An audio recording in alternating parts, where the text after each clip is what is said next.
नमस्कार मित्रांनो, स्वागत आहे तुमचं सर्वांचं परत मराठी शेअर मार्केट या शेअर मार्केटच्या मराठी भाषेतील यूट्यूब चॅनलमध्ये. जसं की तुम्हाला माहीत आहे, या चॅनलवरती आपण शेअर मार्केटबद्दलचा एक फ्री कोर्स अपलोड करत आहोत मराठी भाषेमध्ये.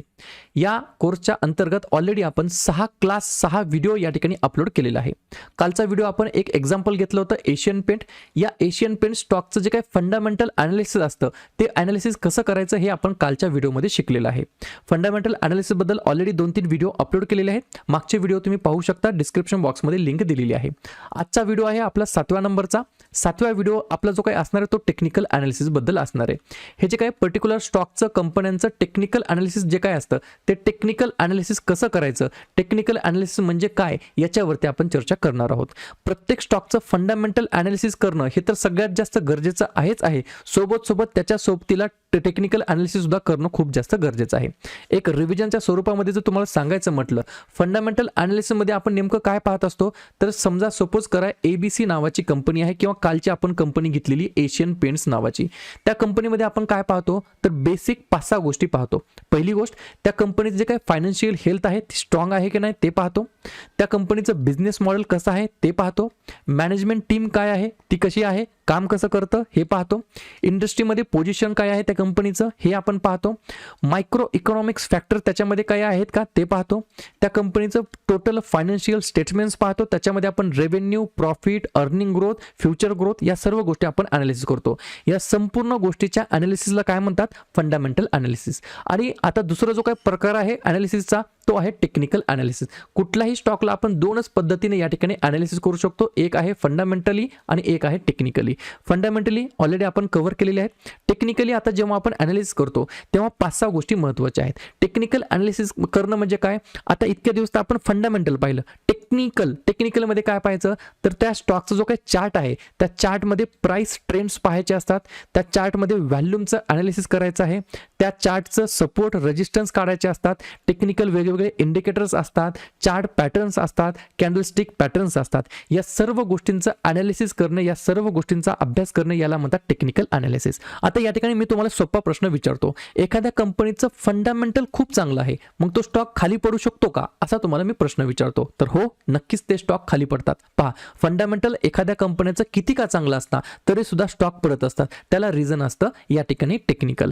या ठिकाणी तुम्हाला उदाहरणात सांगायचं म्हटलं तर तुम्हाला या ठिकाणी ओळखीच्या कंपन्या आहेत Indigo paints, SBI card, HDFC bank, आवास फायनान्स, कॅम्पस फूडवेअर. हे कंपन्या ज्या काय आहेत त्या कंटिन्युअसली या ठिकाणी मागच्या 2 वर्ष झाले, 3 वर्ष झाले हे त्यांच्या बॉटमलाच आहेत. ते कंपनीचे स्टॉक अजून वर येतच नाहीत. याचा अर्थ काय, याचा अर्थ त्या कंपन्यांचं फंडामेंटल खराब झालं का, तर बिलकुल नाही. कंपन्यांचं फंडामेंटल हे खूप खूप खूप जास्त प्रकारे स्ट्रॉंग आहे, परंतु टेक्निकलची त्याला साथ नाही. त्याच्यामुळे हे जे काही कंपनीचे स्टॉक आहेत ते अपट्रेंडमध्ये या ठिकाणी कन्वर्ट होत नाहीत. बरोबर. आता या ठिकाणी हे जे काही स्टॉक पडतात त्याला वेगवेगळे सुद्धा कारण असतात. त्या कारणामध्ये एखादं कारण असतं व्हॅल्युएशन, ग्लोबल पॅरामीटरचं या ठिकाणी कारण असू शकतं, RBIच्या पॉलिसीज असतात किंवा FIDIच्या ॲक्टिव्हिटी असतात. या सर्व गोष्टींमुळे स्टॉक खाली पडत असतात.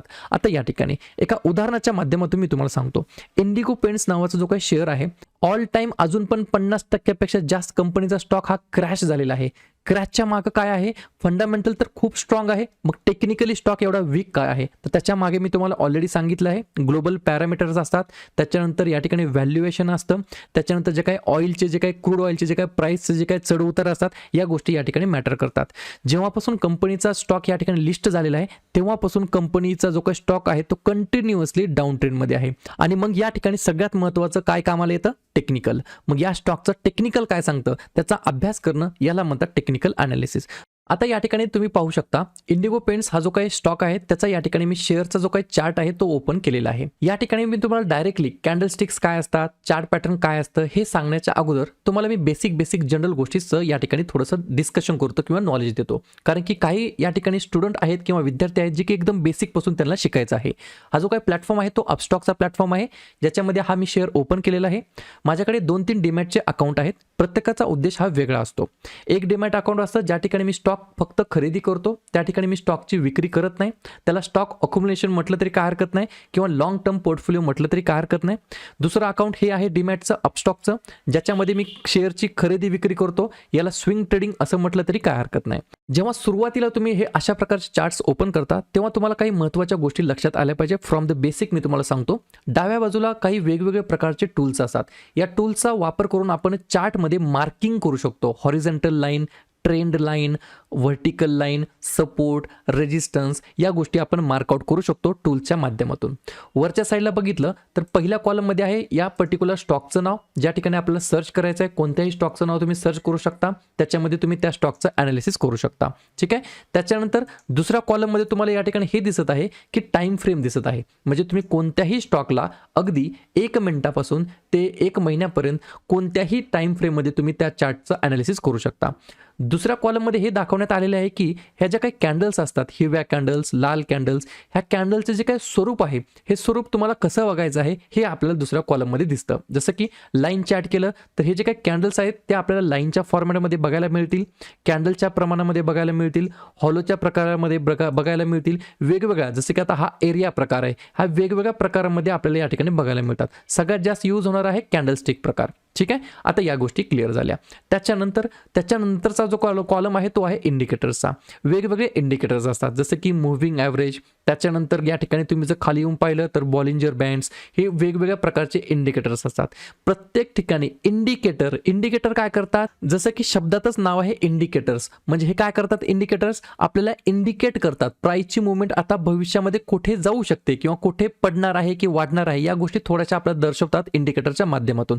कधीही इंडिकेटर हे लेट असतात, ही गोष्ट मला कायमची लक्षात ठेवायची आहे. उजव्या साईडला अजून तुम्ही पाहिला तर या ठिकाणी वेगवेगळ्या कंपन्यांची नावे मी या ठिकाणी ऍड केले आहेत, जे की मी डेली बेसिसवरती चेक करतो, त्याचं ॲनालिसिस करत असतो. डाव्या बाजूला तुम्ही पाहिलं टूल्स आहेत. वरच्या बाजूला पाहिलं तर वेगवेगळे या ठिकाणी घटक आहेत, इंडिकेटर्स आहेत, कॉलमचे आहेत किंवा टाइम फ्रेम आहे. उजव्या बाजूला बघितलं तर वॉचलिस्ट आहे आणि बॉटम साईडला बघितलं तर मी काही हायलाईट केलेले टूल्स आहेत, जे की मी वारंवार यूज करतो. ते टूल्स मी परत यूज करतो. त्याच्यामुळे या एवढ्या मोठ्या गर्दीमध्ये जाऊन सिलेक्ट करण्यापेक्षा मी त्यांना साईडला काढून ठेवलेलं आहे. ठीक आहे. हे झालं बेसिक गोष्टी. त्याच्यानंतर तुम्हाला काय लक्षात घ्यायचं आहे, जेव्हाही तुम्ही एखाद्या कंपनीचा चार्ट ओपन करता तुम्हाला फक्त 2 गोष्टी लक्षात ठेवायच्या आहेत. तुम्हाला डावीकडून उजवीकडे त्या चार्टला पाहायचं आहे. कुठून? डावीकडून उजवीकडे. डावीकडून जेव्हा तुम्ही या चार्टला पाहता तुम्हाला काय लक्षात येतंय, हा चार्टचा सुरुवातीचा हाय इथे आहे आणि उजवीकडे कुठे आहे तर सगळा चार्ट खाली आहे. याचा अर्थ काय, स्टॉक हा डाऊन ट्रेंडमध्ये सध्या चालू आहे. बरोबर. ही गोष्ट सगळ्यात अगोदर तुम्हाला लक्षात घेतली पाहिजे. स्टॉक हा डावीकडून खालून वरती जातोय की वरून खालती येतोय, ही गोष्ट तुम्हाला सगळ्यात अगोदर बघायची आहे. स्टॉक डाव्या साईडने वरून खाली जर येत असेल तर त्याला म्हणता येईल डाऊन ट्रेंड, आणि जर स्टॉक डाव्या साईडने खालून वरती जर जात असेल तर त्याला म्हणता येईल अप ट्रेंड असं म्हणता येईल. तुम्ही या ठिकाणी सुरुवातीला जर पाहिलं तर या ठिकाणी हा कंटिन्युअसली डाऊन ट्रेंड आहे. बरोबर. त्याच्यानंतर या ठिकाणी एक सपोर्ट घेतला आहे 850च्या जवळपास आणि त्या ठिकाणून थोडासा स्टॉक या ठिकाणी अप मूव्ह साईडला मुवमेंट दिलेली आहे. ठीक आहे. या झाल्या बेसिक गोष्टी. मग आता अजून एक गोष्ट मला जर सांगायची म्हटली तर हे जे काही स्टॉक असतात, हे स्टॉक तुम्ही जेव्हा पाहता तेव्हा तुम्ही वेगवेगळ्या टाइम फ्रेममध्ये तर पाहू शकतात, त्याला काही अडचणच नाही. आता या ठिकाणी जाता मी तुम्हाला छोटीशी गोष्ट सांगून जाणार आहे. पहा, आजची जी काही क्लोजिंगची कॅन्डल आहे ती ही आहे 24 एप्रिल 2024 ची. डेली टाइम फ्रेम मध्ये मी या ठिकाणी कॅन्डल स्टिकला कन्वर्ट केलेला आहे. पहा, ही जी काय आहे ही कॅन्डल आजची आहे. आजच्या कॅन्डलचा जो काही ओपन आहे, हाय आहे, लो आहे, क्लोज आहे, ते कुठे पाहायचा तर ह्या कॅन्डलला क्लिक करायचं आणि या वरच्या साईडला पाहायचं. पहा, हे कसं चेंज होत आहे, इथे पाहायचं. जर इथं पाहिलं तुम्ही तर तुम्हाला लक्षात येईल आजचा जो काही ओपन आहे तो कितीला झाला होता तर लक्षात घ्या 1328 रुपयाला. ही जी काही कॅन्डल आहे ही कॅन्डल काय सांगते तर 9 वाजता जेव्हा मार्केट सुरू झालं ते 3:30 पर्यंत त्याच्यामध्ये ह्या कॅन्डलमध्ये झालेली जी काही मुवमेंट आहे, या स्टॉकच्या प्राइसमध्ये झालेली जी काही मुवमेंट आहे ही आपल्याला एक कॅन्डल दर्शवते. मग या कॅन्डलचा आजचा ओपन बघितला तर 1328 आहे. ही कॅन्डल आजच्या 9:15 ते 3:30च्या दरम्यान सगळ्यात हाय किती गेली होती 1332 आणि सगळ्यात लो किती गेली होती 1304 आणि शेवटी 3:30ला क्लोज कुठे झाली 1314ला. या गोष्टी तुम्हाला लक्षात घ्यायला पाहिजे. बरोबर. आणि अशा प्रकारे आपण वेगवेगळ्या शेअरचे जे काही अनालिसिस आहे ते आपण करणारच आहोत. याच्यामध्ये वेगवेगळे चार्ट पॅटर्न कसे शोधायचे हे तुम्हाला मी सांगणारच आहे येणाऱ्या व्हिडिओमध्ये. मग या ठिकाणी तुम्हाला स्वाभाविक प्रश्न पडला असेल की सर या ठिकाणी फंडामेंटल तर स्ट्रॉंग आहे, मग टेक्निकली स्टॉक का पडलेला आहे? तर त्याच्यामागे एक छोटासा कन्सेप्ट येतो व्हॅल्युएशन, मी तुम्हाला येणाऱ्या व्हिडिओमध्ये सांगणारच आहे. स्टॉक कंटिन्युअसली डाऊन ट्रेंडमध्ये होता 2-3 वेळेस या ठिकाणी मंथली सपोर्ट घेऊन हा स्टॉक आता थोडासा अप मूव्ह या ठिकाणी होत आहे. या गोष्टी तुम्हाला लक्षात येत आहेत.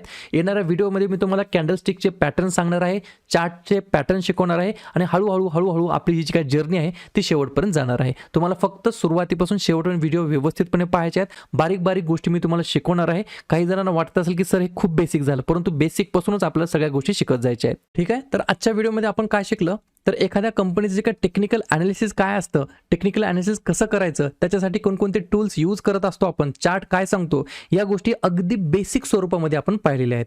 पुढच्या व्हिडिओमध्ये आपण काय पाहणार आहोत, तर ॲक्च्युअल आपण टेक्निकल ॲनालिसिसचा अभ्यास करणार आहोत, ज्याच्यामध्ये कॅन्डलस्टिकचा जो काही अभ्यास आहे तो कसा करायचा, कॅन्डलस्टिकचा अर्थ काय असतो, प्रत्येक कॅन्डल ही काय सांगते, याच्याबद्दल आपण अभ्यास करणार आहोत. ठीक आहे. व्हिडिओ आवडला असेल नक्की व्हिडिओ लाईक करा. कंटेंट हा कसा वाटतो नक्की कमेंट करून सांगत चला आणि जवळच्या तुमच्या मित्रमैत्रिणींना हा व्हिडिओ किंवा हे कंटेंट जरूर शेअर करण्याचा प्रयत्न करा. व्हिडिओ पाहिल्याबद्दल सर्वांचा अगदी मनापासून आभार आणि धन्यवाद.